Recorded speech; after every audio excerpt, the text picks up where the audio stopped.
Question 8 on your number mock exam asks you to fill in the blanks in this table. So you can see we've got percentages to two significant figures, we've got fractions in their simplest form, and we've got decimals to two decimal places.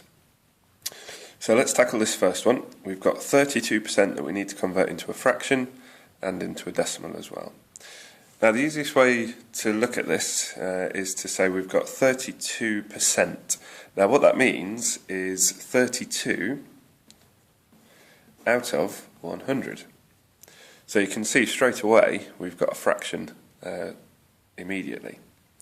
However, we can simplify this fraction. We can make it a little bit smaller, because if you look at this we can see that there are some common factors of 32 and 100. The most obvious one is 2. So if we were to divide the top and the bottom by 2, we would get 32 divided by 2 is 16, 100 divided by 2 is 50, so we've got 16/50ths. We can see that actually we could do this again, because we've got two even numbers here, so we can divide those by 2 again. 16 divided by 2 is 8, and 50 divided by 2 is 25. Now when you look at 8 over 25, you can see there that we've got, there's no common factors of 8 and 25 apart from 1, so that's as simple as that can go. We can check this though with our calculator. Remember, we can use the calculator for this part of the exam. So if we put in our original fraction, 32 divided by 100, this will return a fraction to us, 8/25ths. And we can see there that that was the answer that we got to, 8/25ths. Now again, if we want to change this into a decimal, this is really nice and easy, because we've already put the sum into the calculator, 32 divided by 100, which gives us 8/25ths, and if we push the SD button here, we can see that that will change into a decimal for us, so we've got 0.32. So you can see that these questions are actually really easy. Now looking at this, we've got a decimal of 0.065 that we want to change into a fraction, and we want to change into a percentage. Now the best way of doing this is to look at the numbers here. If we want to change this into a fraction, we can see that this column here are the units, this column here gives us tenths, this gives us hundredths, and this gives us thousandths. So what we've got here are 65 thousandths, so we can put that in as a fraction straight away, 65 1,000ths. Now we can see there are common factors to these two numbers, but if you're struggling to see what they are, just put it into your calculator, 65 divided by 1,000, and that will return us the very smallest fraction that we can get, which is 13/200. So we can see that actually what we've done here is we've divided the top and the bottom by the common factor of 5. So 65 divided by 5 gives us 13, and 1,000 divided by 5 gives us 200. So that is the simplest fraction of that decimal. Now to change this into a percentage couldn't be easier. We simply take the decimal and multiply it by 100. So we've got 0.065, remember use your calculator, might as well use it if you're allowed to, times by 100, which gives us obviously 6.5. So we can see that we've got 6.5%. Don't forget to put your units on. Now we'll attempt this question, 1/16, so there it is our fraction. Again, the easiest way of doing this, you're allowed to use your calculator, so do so. 1 divided by 16, which is what that fraction is.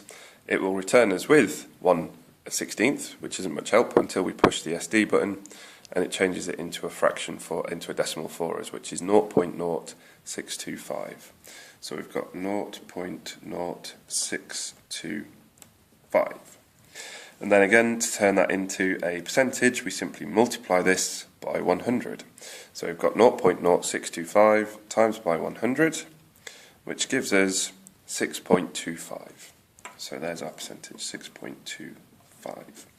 Now what we do need to watch out for is the fact that this column asks us to round this off to two decimal places. So we've got 0.0 625. There's our first decimal place. There's our second decimal place, which is a 6. And then if we look at the number following the second decimal place, if we look at this, we can see that this falls into the category of being less than 5. So therefore this number stays the same. So the equivalent is 0.06 to 2dp. The percentage column asks to be in to two significant figures. So remember, the first significant figure is the first non-zero digit from the left. That's the best way of remembering it. So we're coming in from the left here. It's like we've got an infinite string of zeros going off in this direction. So we come along 0, 0, 0, 0, 0, 0, 0, 0, 6. So there's our first significant figure. We then look at the second significant figure. So we want this number to cut off here. But we've got to figure out what we're going to do with this number. Now, because we've got a number following it that is 5 or above, this number gets rounded up. So this becomes 6.3% to two significant figures. Moving on to the next one, we're back to percentages. So remember, what are we going to do with this? We've got 80%, which means 80 over 100. Now again, we can keep on finding the simplest form of this very easily, but what we're going to do is we're going to just put it straight into the calculator this time to save a bit of time, because remember we are on a time limit in the exam. 80 divided by 100 is 4 over 5, and what we'd find is if we just kept dividing this by 2, eventually we'd get to 4 over 5. Obviously there is a bigger common factor of these two. The biggest common factor of 80 and 100 is 20. 80 divided by 20 gives us 4, 100 divided by 20 gives us 5. So the simplest form of this is 4/5. But remember, use your calculator. You can use your calculator, so use it. But if you can't, if you're not happy with that, if you're not comfortable doing it that way, then obviously you need to find the common factors of those two numbers. So what we then need to do is change this into a decimal, and again, if you've used your calculator, the easiest way of doing that is just to push the SD button. We get 0.8. So as a decimal, this is 0.8. No need to round this off because it's not bigger than 2 decimal places anyway. Fraction, which is 4/7. Remember, put it into your calculator. 4 divided by 7 gives us 4/7. And then if we push the SD button, it changes it into our decimal. Now this is an interesting decimal. We've got 0.571428, and then that recurs. So what we now need to do is we need to round this to 2 decimal places. So let's look at this. We've got 0.57, so that's our 2 decimal places. Look at the number after the second decimal place. This is a 1, which falls into the category of being below 5. So therefore, this number here, the 7, will stay the same. So our answer is 0.57 to 2 decimal places.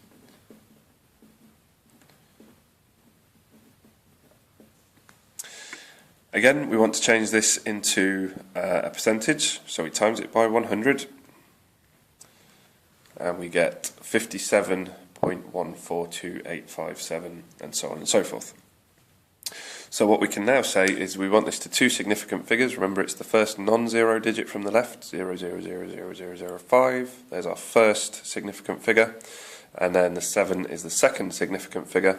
So we look at the number following that, which falls into the category of being less than 5.